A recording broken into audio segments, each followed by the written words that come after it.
It has been a long and winding road, no pun intended, for Darkest Dungeon 2. It's been out in early access for quite a while, and finally we have the 1.0 full release.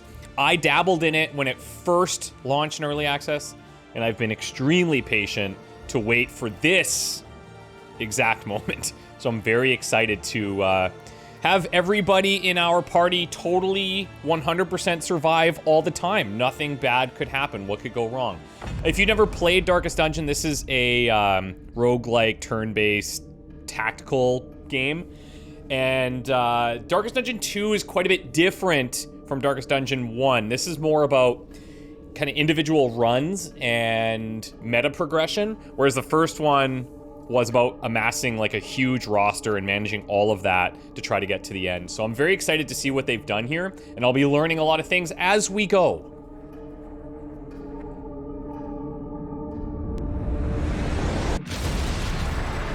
Ruin has found you at last. My protege, my friend. Our calculations were correct. The ephemeral equation is unbalanced. The Earth spins on a strange and terrifying new axis. And everywhere, unbridled consequence. The world is a wasteland of failures past. And yet, you must ride out into it, unafraid.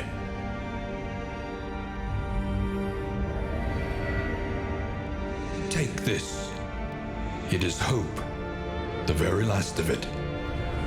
It is yours now. You were bold once. Be bold once more. Free yourself from this suffocating stillness. Fix your gaze on the horizon. And face the fearsome truth of the Darkest Dungeon. If you guys don't know who that narrator is, that's Wayne June, one of the best in the biz, and iconically Darkest Dungeon. Begin your confession. On the borderlands, half swallowed by the stain. We only have one. I believe there's 5. I don't know if the prologue's included in those 5, but let's rock.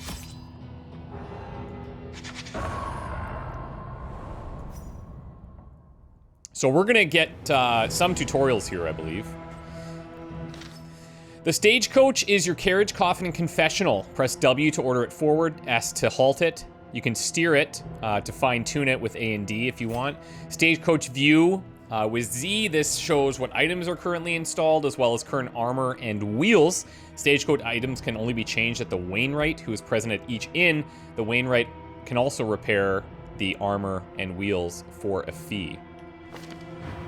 So right now, we have absolutely nothing. Our wheels are fantastic, and our armor is also fantastic. We have 2 horses. The name of our wagon is going to be the Shaggin' Wagon, because if you can't figure it out, then I don't know.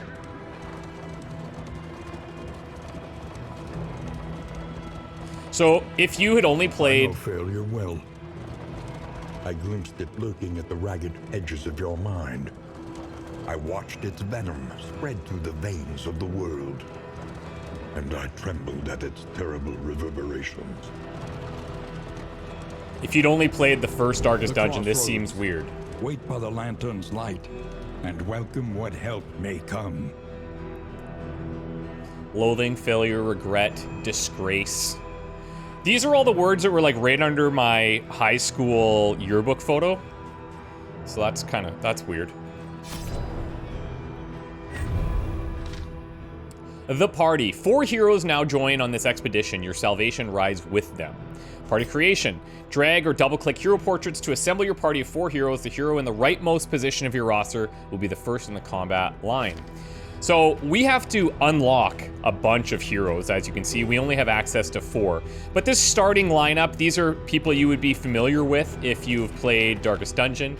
So we've got a man-at-arms here.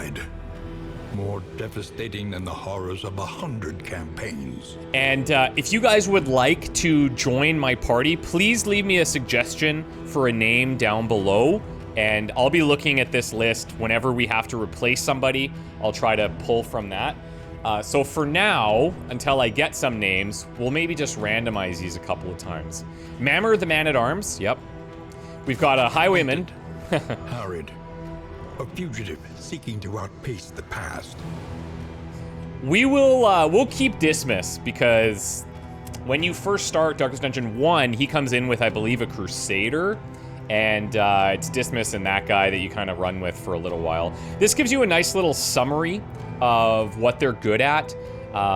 We can probably look at their skills individually here, but that might take us a while, so we're fine. We're gonna throw in the Grave Robber. Into the catacombs of the mind.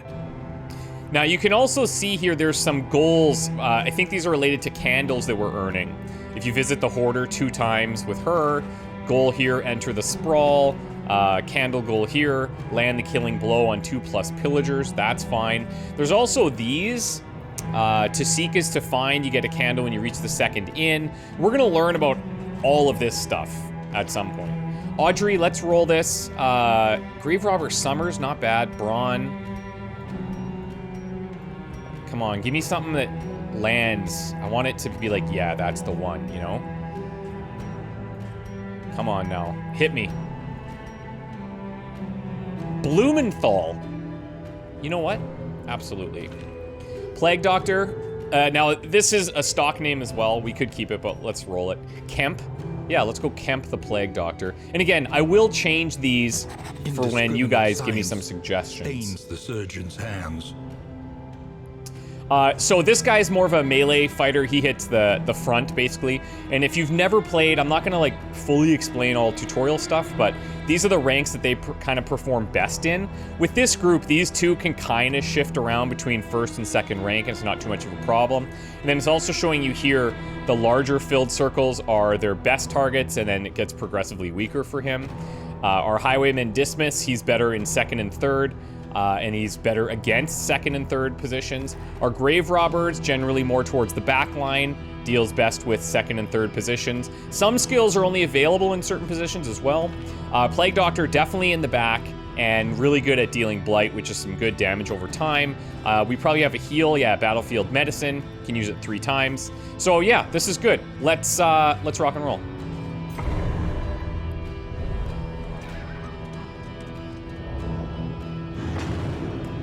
The Valley. Now, in addition to unlocking new areas and stuff... And let us hope enough yet remains of the world. In addition to unlocking new areas and new heroes, we're unlocking backstories for heroes as well, and we'll have opportunities to choose different paths, and on those paths will be different obstacles or opportunities for us. And so we have to probably manage a little bit of like, well, do I want to get some story exposition and learn a new skill for one of these heroes, or do we want something that will benefit the whole party? And like, we're gonna have a ton of those decisions to make. Roster arrangement. To rearrange your party while driving, drag their portraits. Party order determines the position. So starting over here, 1, 2, 3, and 4. And this is fine, we just set them up like this. We also want to be smashing into things, I believe. The bulwark of your denial is giving way. It is game time. Now, I'm expecting this to go well because I know what I'm doing. Combat is turn-based, proceeds until one side's defeated, no retreat. Turn order. Each hero or enemy rolls initiative at the beginning of each round. It is modified by their speed, so just something to keep in mind. Turn order is shown by the portraits in the top right. Only a partial turn order is shown. You can plan ahead a little, but not completely.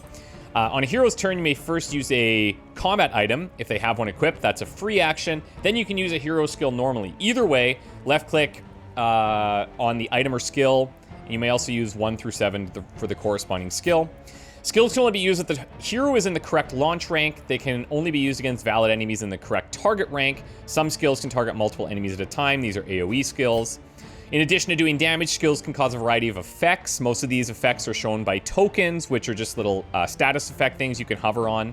And then token glossary. Hold control to view the token glossary to see which each token means, you can mouse over it. So that's really cool because there will be tokens. There will be blood and tokens. Okay, so we get to go first, all three of us.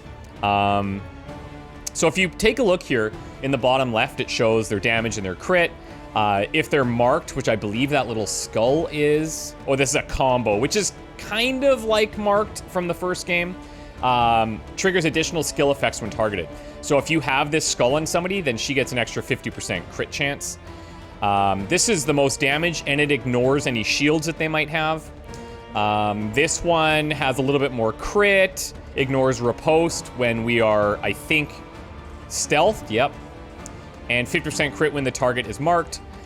Flashing daggers is just 2 to 3 damage with low crit, but it hits different range. And then the poison dart hits any rank, and they take some blight damage. So you can see what these guys are capable of. They have pretty good blight resist here in that 40, which is pretty good. And then we have a self-heal. So let's just focus on getting damage out here. That's a fantastic start, and I don't know if that's scripted, but if it's not, damn, excellent first swing. When a crit is struck, this does several things. Normal attacks, max damage times 150%. If it's a bleed, blight, or burn attack, they get an extra 2 rounds of that. It also ignores 20% of the resistance on crits, and if it's a heal crit, then it heals for 150% of whatever it was going to do. So, Dismas, he's got some pretty decent damage and crit chances, plus 20% Death's Door resistance piercing. So, some enemies now have Death's Door resist. In Darkest Dungeon, when your hero drops to 0, they go to Death's Door. They don't die immediately. But if they're hit again while on Death's Door, they have a chance to die. And that chance, I think, increases each time they're hit. Could be wrong about that. But you don't want to be on Death's Door a lot. If you just heal them for even 1, they come off Death's Door and they can take another hit for 50 million points. It wouldn't matter. They would survive that. Okay, so this does a daze. Next turn will be delayed to the end of the round. Converts to stun when stacked. Very interesting. And then we've got the riposte. This is really good. This moves him up, and then if somebody hits him, he starts to hit back. He's got a tracking shot, so he can put that mark on there for the combo skill that sets up with our Grave Robber, which is cool. And then Take Aim. This gives him crit, and it gives him dodge, and it removes any of the blind. So that's pretty nice. But we're going to go ahead and set up the Duelist Advance, finish this guy off. And now, if he gets attacked, we get a free attack back. We could give some resistance if we wanted, but I don't think we need to. Here's a heal, and the target has to be below 50% health. Then we would heal 20%. It also removes any dots, damage over times. Incision does plus 30% bleed resist piercing when they're marked, and the target would then take bleeding. This is Blinding Gas. It puts the combo modifier on them, 25% chance for that. And then we have his main attack, the Noxious Blast, 30% blight resistance piercing when the target is marked. We don't have that. Well, let's just hope that this works. They have, okay, we got it. And then last but not least, Mamonot, the Man-at-Arms. He's got a basic attack here. If they are marked, he gets 10% healing. You can see this early group has a lot of combo potential, right? He also has something that can move him forward, and then it could knock back this target if we wanted. So that's an option. And it also looks like it'll apply a daze. And then we have Defender, so he can actually give himself block, so he takes less damage. And we put this on the person that we want to protect. And if that person is targeted, he'll go in and block for them. And then Bolster, this is a good stress reduction. If we target him and stress is above 5, we can reduce it by 1 and give block. And then if we're targeting someone else, we can remove Vulnerable if they have it and remove stress there. And then Hold the Line. He can give himself block, move himself forward. So if he gets knocked to the back, he can move himself all the way to the front and it immobilizes, so he cannot then be moved after using that for a little bit, which is cool. So for now, we're just gonna go damage here. We've basically covered all the skills. So he's taking that 4 damage at the start of his turn. We'll take that. And now, some of attacks inflict a dot damage over time. Dots cause damage at the beginning of the combatant's turn until they expire or are cured. Many combat skills or combat items can cure dots. Excellent. Okay, so we're just gonna get slamming. Now notice this block that he got removed. So this is only a 1 token thing. Their first hit in this fight gets 50% damage reduction, which we are obviously grateful for.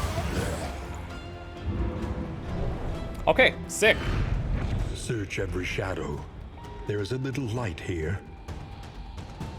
So we have a Candle of Hope. My understanding is that this is like the main meta progression currency now. I don't even think these were in when this first launched into early access. So this is all new to me. Faint glimmers that whisper of a brighter hereafter. And we did get a combat trinket here. It's a vague trinket, 10% healing given, but we have 10% damage reduction.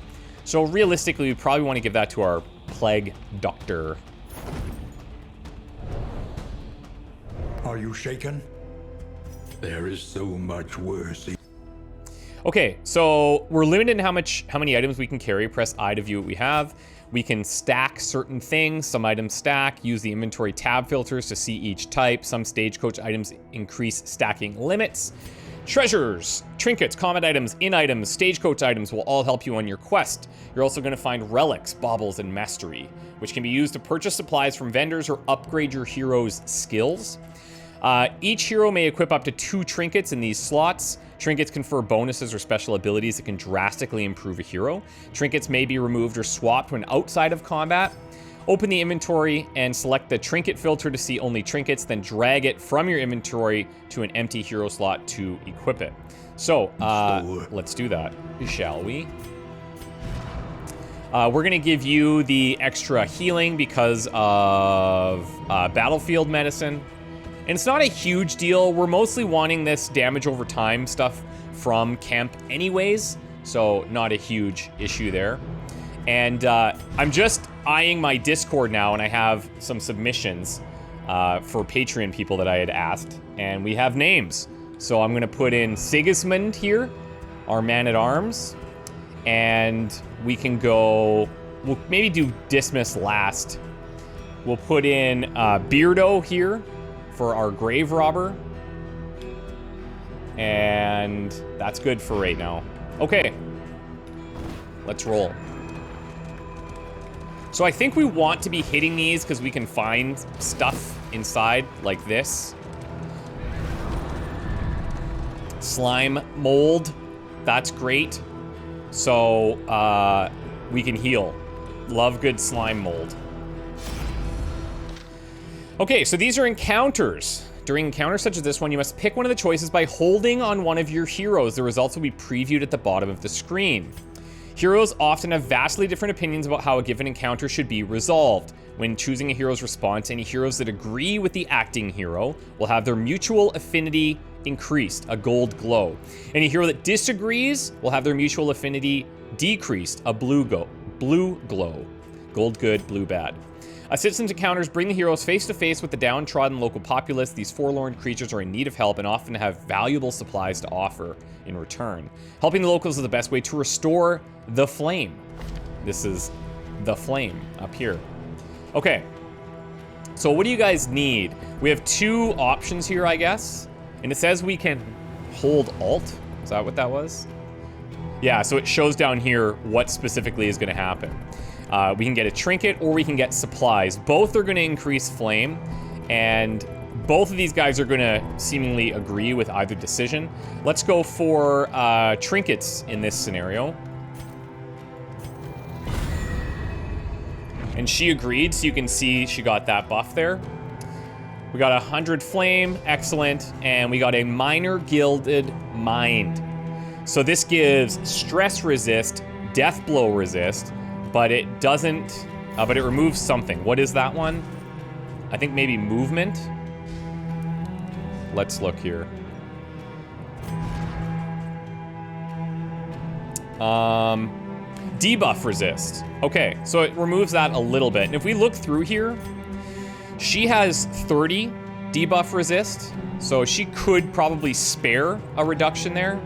And then she'll gain a little bit less stress, a little bit more death blow resist. And you can see death blow resist as well might be different. Everyone's at 66. Okay, cool.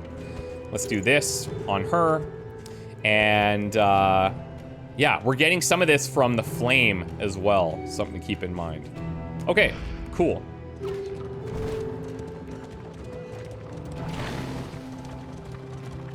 Stay to the outside here. Now, one of the big things about Darkest Dungeon 2 is they moved from this strictly 2D appearance to this 3D view of 2D characters, if that makes sense. And I love the art style. Like, they did such a good job. Okay, the hero sheet, that's fine. It shows you where you can view your stats, relationships, etc.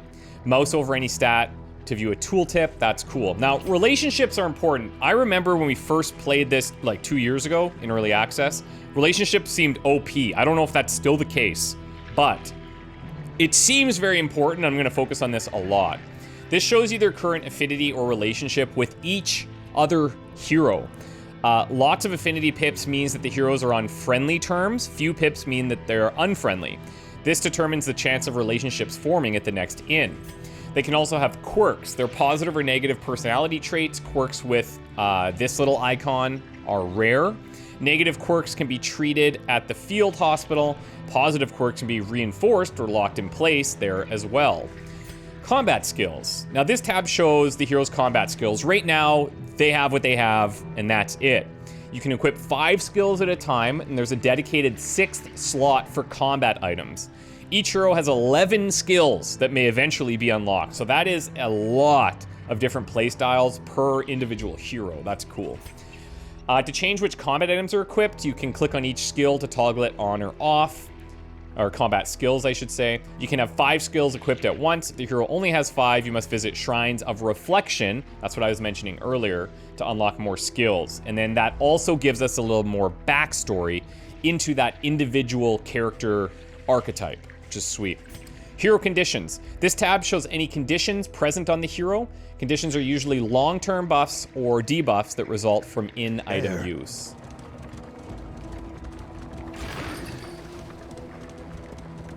You see, even your valley is not immune to the spreading. And we're fighting a big boy here. Okay, relics are the main currency of the land. Used to buy most supplies, you find relics mostly as spoils of battle. All right, sweet.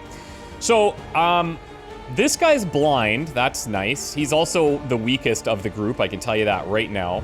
We have this screen upon closer inspection, where eventually, as he does his attacks, it will log it in here so you don't have to remember them, but it won't show it until he actually does his attack, which I think is very cool. You can see their resistances and stuff, but yeah, this guy is definitely the one we want to contend with. Now, it might be worthwhile for us to throw on a mark of some kind, but I think we're going to go Duelist Advance here. We're going to go 3 times before they do. And we'll set up for this riposte. Let's start putting some damage into the Woodsman here. I don't know these enemies, like, at all, by the way. I don't know who heals, who does stress. We're going to learn all of this together. My profile is at 0%. So who knows what we're about to experience here. This guy's got pretty low blight resist, so I think we'll go ahead and start throwing blight on there. I do think, yeah, maybe marking would have been good. But... okay, nice, nice, nice. And then we're just gonna stack more blight here. Blinding gas. So this is pretty good. Heroes are human. Because it hits both of the back lines, and it causes them to be blind, so they miss their next attack. I could just throw the blight on him, but I think we're gonna throw down a blinding gas. Okay. So unfortunately he resisted, But now it's going to teach us about the combo tokens. So these are special compared to other tokens. Many hero and monster skills have special effects that only happen if the target has a combo token on them. In all cases, this skull combo is bad for its recipient. Having it means that the actor is vulnerable to some very damaging and disruptive enemy skills. Combo tokens are best used as 1-2 punches. Use one hero to place a combat token and another hero to take advantage of it. Got it. Hit me with that chomp. That's fine. He did not miss, unfortunately, but that's the life that we live. Okay, he doesn't have any... that's not true. He heals 10% when the target is has got that combo modifier there. And so I think we're going to throw this down here, since he just took a little bit of damage. Combo, that removes it. He also crit off that. You love to see it. Protect the child. Okay. Academic view. I already actually showed this unintentionally. But during combat, you can hold Alt or middle mouse to go into this view, and it shows everything that we know about them. So now if we look at this, we've learned that he's got Protect the Child, and it tells us he can protect anybody. It's going to move him forward, give him damage resist, and he's got this guard now on the Woodsman, which is, you know, great for him, bad for us. Okay, so what do we want to do now? I'm thinking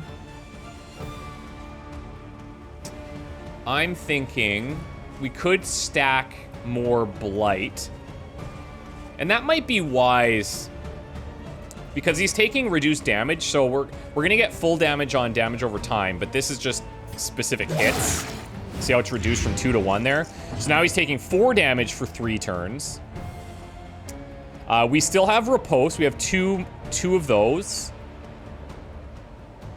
And I think we're just going to go for damage here.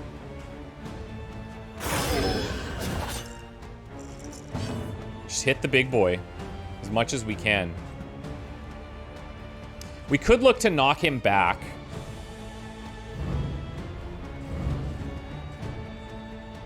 And if we did that, it moves the Woodsman to the end of the round. But honestly, it doesn't really matter in this situation because all of us are acting before him anyways. So yeah, I think we just slam him. We already removed that defense token, and now we're going to use Noxious Blast to stack this Blight. And he's at how much health here? 10. This is going to add 4 plus 2 damage. This might be enough. Yeah, we got him, I think. So he's actually going to die on his turn. He resisted. Gotta love that. Monster death blows. Some monsters have death blow resist, just like heroes do. When a monster is on death's door, each further blow has a chance to slay it. Some skills and trinkets can increase the chance of executing the enemy outright. The Highwayman has one of those, by the way. Repeated blows to the monster while it's on death door will also reduce its death blow resist. So I feel like there's a riposte kicking in there. Okay, so we just learned a lot of things about these guys. When he went to death's door, he was inflicted with weak, so his next attack dealt less damage. We could attack him, but he's gonna be blighted here, and that's gonna tick at the beginning of his turn. So I feel like we're better off going into these other targets if possible. This guy is protected, so if we can't attack, somebody else like her, we probably have to attack the Woodsman. And if we look at this, fell the tree. So I don't know if that's only when he goes into this death's door resist area, or if that's just always a thing that he has. Probably always a thing that he has. She has this where she's inflicting stress. So he has a 75% chance of taking 1 stress for the next 3 turns. That's a possibility. She has a combo marker there. This gives 50% crit on that. So I don't hate it. If I go here, this I could actually target. Oh, I can't because he's in the front position there, but that ignores the guard, which is cool. But I guess we go here. Okay, we didn't crit, unfortunately, but that's fine. That's fine. Whatever. Can I attack the back line? I can, but not with any damage, which is really rough. So even if I Wicked Slice here, this does have a Death's Door resist piercing, so this likely kills him. But I feel like we just let this tick, and I'm gonna go ahead and mark with Tracking Shot instead to get the combo modifier. And then this yeah, how do we want to do this?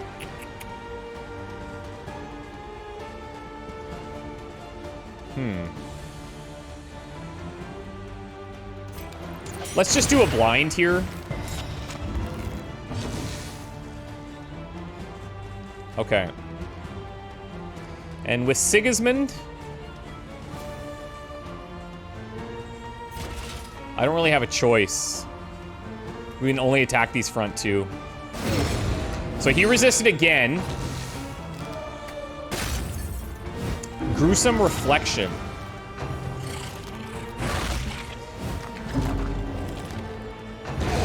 All right, he's gone. We'll take it. Okay, so she is at what? She's at 2, so we need a little bit of extra damage back there.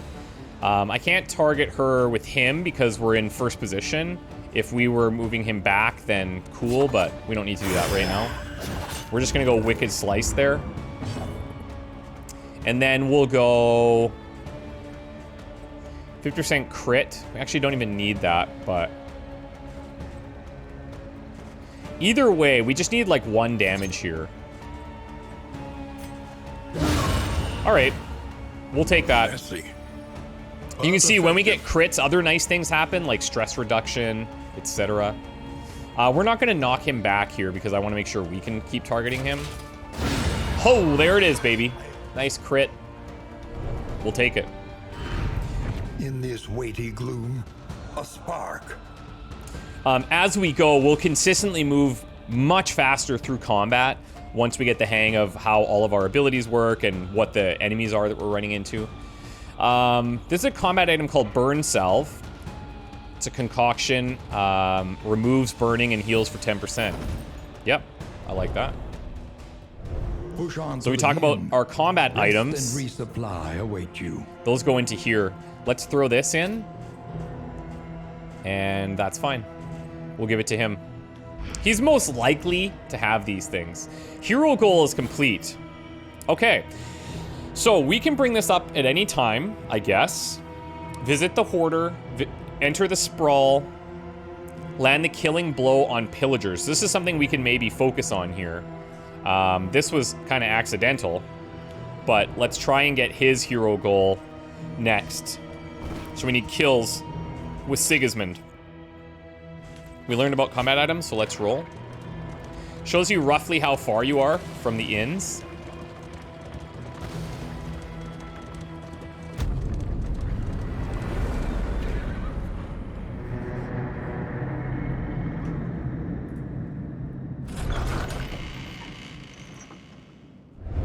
The roaring heart does much for the weary body. Even more, perhaps, for the restless soul. Okay, so my understanding is that you're going to gain candles just for reaching the next inn. So even if you're really struggling, it's usually advantageous to push forward, get to an inn before you abandon a run or something like that, so that you can get more candles to increase your kind of meta progression. The Resolute Companions reach the Torch and Crown. 2 candles gained for reaching the inn. Kemp completed her hero objective. Now, we have Slime Mold, so we can heal, or we can give 10% max HP. Adds, could add a disease, and it could add a quirk. 5% chance of those happening, which would be kind of bad. Prologue's complete. You found your fortitude at last. Collect what you can and end your expedition here. Interesting. The prologue quest is complete. For this first venture through the valley, there's nothing left to do, so end expedition at the lower left of the inn screen. Normally, the expedition can end in 3 ways. Victory, defeat, all heroes are dead, or abandoning. When the journey ends, you're awarded Candles of Hope based on how well you did. Candles are used to unlock and upgrade heroes, items, and more at the Altar of Hope. Even when an expedition is surely lost, it's worth pressing on to get more candles. Yeah, so this is stuff that I had learned through reading like all of their updates and stuff.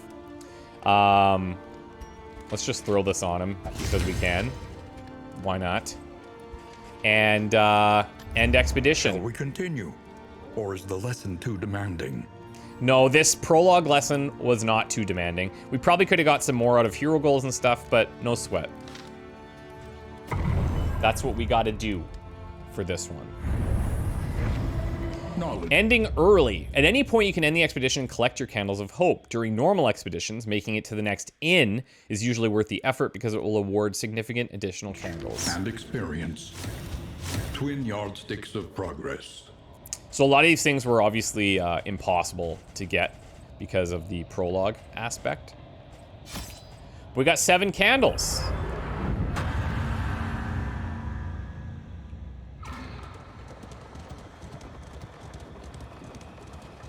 That's cool. Little by little, your recollection mends the rifts of this sundered plane. The Altar of Hope.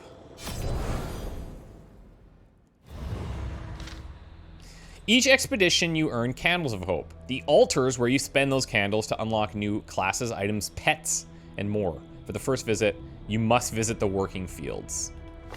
Okay. To recall a thing is to make it real once more. Here's where you unlock more trinkets, combat items, in-items, stagecoach upgrades for future expeditions. And this is where your decisions impact all of your future runs. So I'm sure there's an optimal order to do things in. We're going to try and figure that out.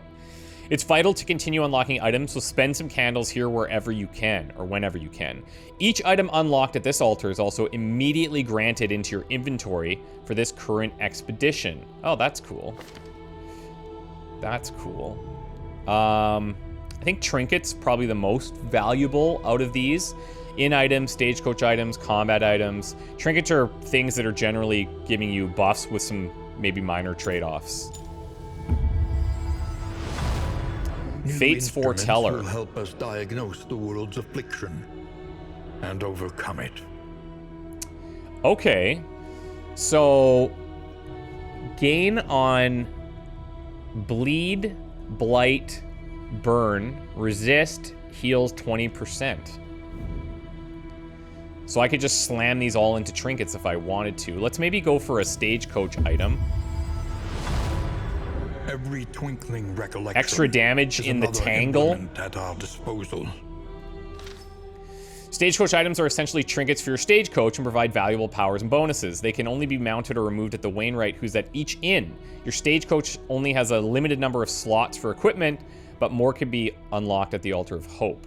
Okay, so we need to find a Wainwright before we can put this on. And spare a thought for tools of iron. Such implements will serve us well. I feel like I could save these candles, but maybe I'll just unlock a little bit of everything here. A welcome advancement in the science of survival. So if we use this in an inn, we can select a target, and they have a 5% chance at every round to get this, like, super defense. I think it's 75% damage reduction. A drop of sanity in a sea of madness. So if the target has stun, then you would gain 2 health. Gain on stun resist, add a positive token. Gain on daze resist, add a positive token. Okay. Poison ring. Apply on hit. If noxious item is equipped, blight 1, 33%. If noxious item is equipped, plus 33% blight resist piercing. Gain on miss, 2 blight. So this is the trade-off if you miss something. Okay. Let's spend our last one. Parrying Patriarch. End turn converts, can't remember what this is, to this one, the better version. Okay, we'll be able to hover on that when we read. Once more into the maelstrom, in search of what hope yet remains. Let's go, baby.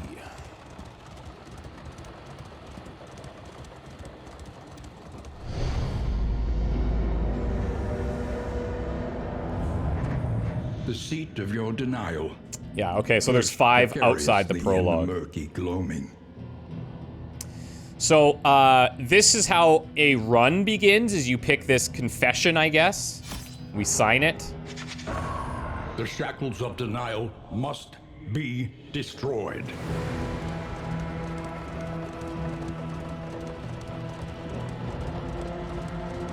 I remember our first meeting on the steps of the university. A collegial handshake. That would doom us both. Your insightful questions during my lectures gave me pause.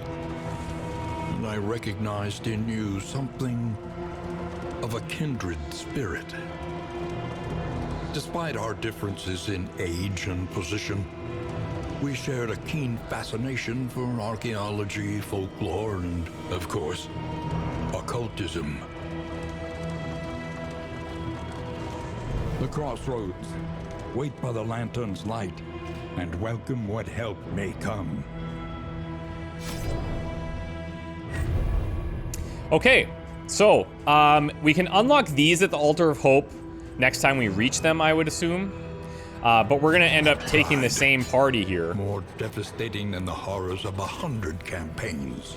And you'll notice every run, like that was a very short run because it was the prologue, right? Runs are gonna take multiple episodes, and you'll be able to create new parties and new names for each of these people every time you go. So I will go ahead and rename these again. Let's put Sigismund here. We'll put Beardo, our grave robber, here. And then I've got another one in there now for Eclipse, the Plague Doctor. And I'll tell you what, we'll change Dismas to Walter, my pup, okay? But if you guys want to join, please leave me name suggestions below, and I'll just create a huge list, and every time we create a new party, I'll pick different people. So this is our crew. This is it. I don't know if I should start here and just run it, or if I should, like, end here. I think I probably end here, so let's do that. If you guys could drop a like on this video, it helps me a lot. We'll be looking to do this daily, and I think this will be a pretty long series, so buckle up, and we're gonna uncover a lot of cool things along the way, and we're gonna have a good time doing it. Really appreciate you guys watching. If you're new here, please consider subscribing. I do a lot of strategy games, turn-based tactics, squad-based games, stuff like Darkest Dungeon, XCOM, all of that kind of stuff. And if you've been here a long time, I really appreciate the continued support. You guys are the best, and I really enjoy what I do for a living because of you. So I really do appreciate it. It means a lot. We'll see you guys soon. Bye for now.